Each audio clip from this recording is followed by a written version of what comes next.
SB9 ವಾರ್ತೆಗೆ ಸ್ವಾಗತ.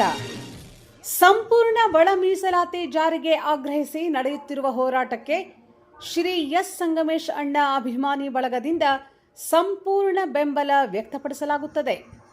ಈ ಹೋರಾಟದಲ್ಲಿ ರಾಜ್ಯದ ವಿವಿಧ ಭಾಗಗಳಿಂದ ನಮ್ಮ ಅಭಿಮಾನಿ ಬಳಗದ ಸುಮಾರು 2,000ಕ್ಕೂ ಹೆಚ್ಚು ಕಾರ್ಯಕರ್ತರು ಭಾಗವಹಿಸಿ ಹೋರಾಟಕ್ಕೆ ಶಕ್ತಿ ತುಂಬಲಿದ್ದಾರೆ ಎಂದು ಅಭಿಮಾನಿ ಬಳಗ ತಿಳಿಸಿದೆ.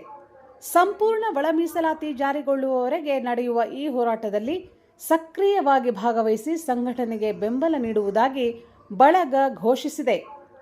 ಬಳಗದ ಪದಾಧಿಕಾರಿಗಳು ಅಧ್ಯಕ್ಷರು ಶ್ರೀ ಸುನೀಲ್ ಕಲಬಂಡಿ, ಉಪಾಧ್ಯಕ್ಷರು ಶ್ರೀ ಶ್ರೀಮಂತ್ ಇಂಗಳಗಿ, ಪ್ರಧಾನ ಕಾರ್ಯದರ್ಶಿ ಶ್ರೀ ಭೀಮಪ್ಪ ದೊಡ್ಮನೆ, ವರದಿ ಲಿಂಗರಾಜ್. ನಮಸ್ಕಾರ, ನನ್ನ ಹೆಸರು ಮಲ್ಲಿಕಾರ್ಜುನ್ ಬಾಂಬೇಕರ್ ಅಂತೇಳಿ.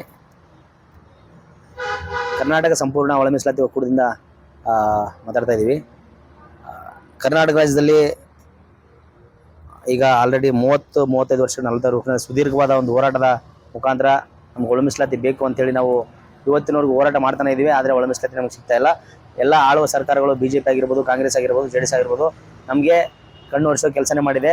ಅದು ಸಿಕ್ಕಿಲ್ಲ ನಮ್ಗೆ ಇವತ್ತವರೆಗೂ. ಮುಂದೆ ಈ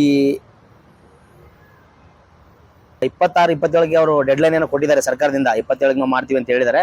26ರಿಂದ ನಾವು ಇನ್ನೂ ದಿನಕ್ಕೆ ನಿಗದಿ ಮಾಡಬೇಕು ಹೋರಾಟಕ್ಕೆ. ಅದಾಗುತ್ತೆ. 27ಕ್ಕೆ ಏನಾದರೂ ಒಂದು ವೇಳೆ ಆಗಿಲ್ಲ ಅಂತಂದರೆ ಒಳ ಮೀಸಲಾತಿ ನಂತರ ಈ ರಾಜ್ಯದಲ್ಲಿ ಮಾದಿಗರು ಹಲವಾರು ಜನ ಪ್ರಾಣ ತೆತ್ತಿದ್ದೀವಿ ಈ ಹೋರಾಟದಲ್ಲಿ.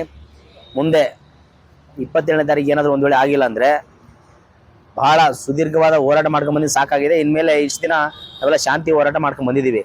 ಯಾವುದೇ ಅನಾಹುತಕರ ಘಟನೆಗಳು ಆಗ್ಬೋದು, ಅಹಿತಕರ ಘಟನೆಗಳು ಆಗಬಾರ್ದು ಅಂತೇಳಿ ಇನ್ಮೇಲೆ ಏನಿದ್ರು ಕ್ರಾಂತಿ ಹೋರಾಟ ಆಗುತ್ತೆ ಈ ರಾಜ್ಯದಲ್ಲಿ ಮಾದಿಗ ಸಮುದಾಯದಿಂದ. ಸರ್, ಈಗ ಕ್ರಾಂತಿ ಹೋರಾಟ ಅಂದ್ರೆ ಯಾವ ರೀತಿ ಮಾಡ್ತೀರಾ? 27ರಿಂದ ಅಹೋರಾತ್ರಿ ಧರಣಿ ಮಾಡ್ತೀವಿ ಮೇಡಮ್ ನಾವು ಫ್ರೀಡಂ ಪಾರ್ಕ್ನಲ್ಲಿ. ಸರ್, ಇದು ಕ್ರಾಂತಿ ಮಾಡ್ಕೊಂಡೆ. ಈಗ ಕ್ರಾಂತಿ ಹೋರಾಟ ಅಂದ್ರೆ ಏನು ಗೊತ್ತಾ ಮೇಡಮ್, ಇಷ್ಟು ದಿವಸ ನಾವು ಶಾಂತಿ ರೀತಿಯಿಂದ ಹೋರಾಟ ಮಾಡ್ಕೊಂಡು ಬಂದಿದ್ದೀವಿ. ಅದು ಸರ್ಕಾರಕ್ಕೆ ಬಿಸಿತ ಮುಟ್ಟಿಲ್ಲ ಅಂತ ಅನ್ಸುತ್ತೆ ನಮಗೆ. ಯಾಕಂದರೆ ಅವರು ಇನ್ನೂ ನಮ್ಮ ಕಣ್ಣು ವರ್ಷ ಕೆಲಸ ಮಾಡ್ತಾ ಇದ್ದಾರೆ.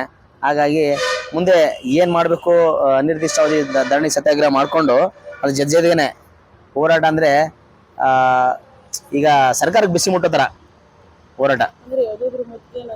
ಖಂಡಿತ ರಾಜಭವನ, ವಿಧಾನಸೌಧ ಮುತ್ತಿಗೆ ಹಾಕುವಂಥ ಕೆಲಸ ನಮ್ಮ ಸಂಪೂರ್ಣ ಕರ್ನಾಟಕ ಒಳ ಮೀಸಲಾತಿ ಒಕ್ಕೂಟ ಮಾಡುತ್ತೆ.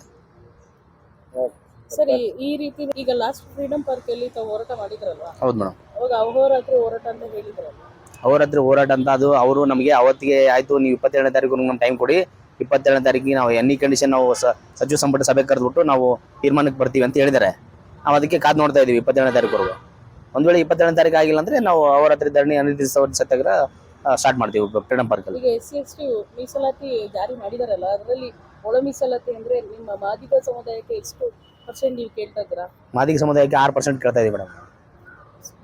ನಿಮ್ಮ ಜಾತಿಗೆ ಅನುಗುಣವಾಗಿ ಕೇಳ್ತಾ ಇದ್ದೀರಾ? ನಮ್ಮ ಜಾತಿಗೆ ಅನುಗುಣವಾಗಿ, ಜನಸಂಖ್ಯೆಗೆ ಅನುಗುಣವಾಗಿ. ಈಗ ಎಷ್ಟು % ಮೀಸಲಾತಿ ಇದೆ ಅಂತ? ಯಾವುದು? ಈಗ ಒಳ ಮೀಸಲಾತಿ ಯಾವುದು? ಅದರಲ್ಲಿ 6% ಇದೆ ಮೇಡಮ್. 6, 4 ಒಂದಾಗಿದೆ. ಈಗ ಮೊದಲು 14% ಇತ್ತು.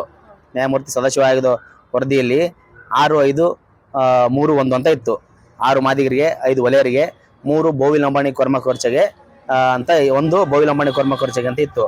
ಅದು ಈಗ ಮಾದಿಗರಿಗೆ 6, ವಲಯರಿಗೆ 6, ಮತ್ತೆ 3ರಲ್ಲಿ ಬೋವಿ ಲಂಬಾಣಿ ಕೊರ್ಮ ಅಂತೇಳಿ, ಆಮೇಲೆ 1ರಲ್ಲಿ ಅಲೆಮಾರಿ, ಅಲೆಮಾರಿ ಅಂತ ಬರ್ತದೆ. ಈಗಾಗಿದೆ. ಅದನ್ನ ನಾವು ನಮಗೆ 6% ಅವಾಗ ಸಿಗ್ಬೇಕಾಗಿತ್ತು, ಇವಾಗ ಸಿಗ್ಬೇಕಾಗಿದೆ. 6% ನಮ್ಗೆ ನಮ್ಮ ಪಾಡು ಕೊಡಿ ಅಂತ ಕೇಳ್ತಾ ಇದೀವಿ. ನನ್ನ ಹೆಸರು ಮಲ್ಲಿಕಾರ್ಜುನ್ ಬಾಂಬೇಕರ್ ಅಂತ.